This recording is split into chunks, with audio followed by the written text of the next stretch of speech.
there's a whole range of different types of liposuction. How do you assess if a patient is a suitable candidate for liposuction? In my history with the patient, I'll talk to him or her and say, what are their concerns? And I'll examine them to see how much fat they have, what their skin quality is, and what they hope to achieve from the result.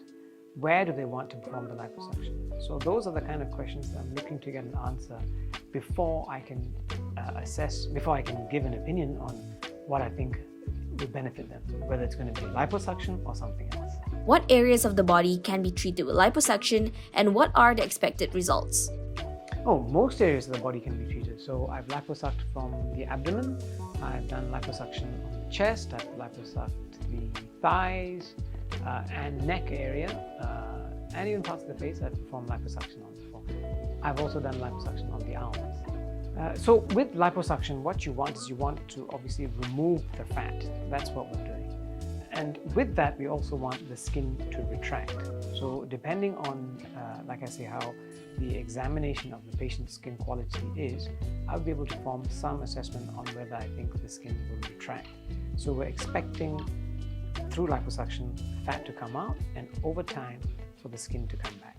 So that's the process behind what we're doing. Are there alternative procedures or treatments for patients looking for target-specific areas of fat? So within liposuction, there's a whole range of different types of liposuction. So let me just very briefly go into that. When you think of liposuction, you're thinking of it, usually the layperson is thinking of a sucking kind of machine. So that's still available, either manual or power-assisted liposuction. We also have ultrasound-assisted liposuction.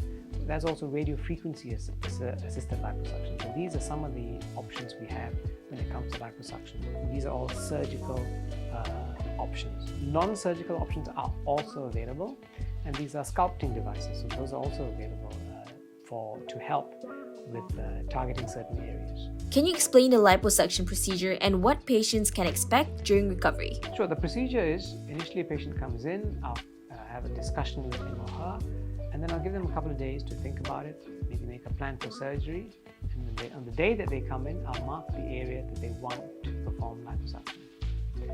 And then we will, depending on the volume, depending on how much liposuction I'm planning to do, I can either do this under local anesthesia, this is for selected small area, or I will tell the patient that he or she needs to undergo sedation or general anesthesia.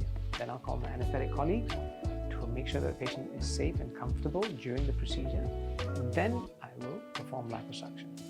Typically, after liposuction, you'll expect a little bit of pain and discomfort, and you will get some bruising, which settle down within a couple of days or weeks.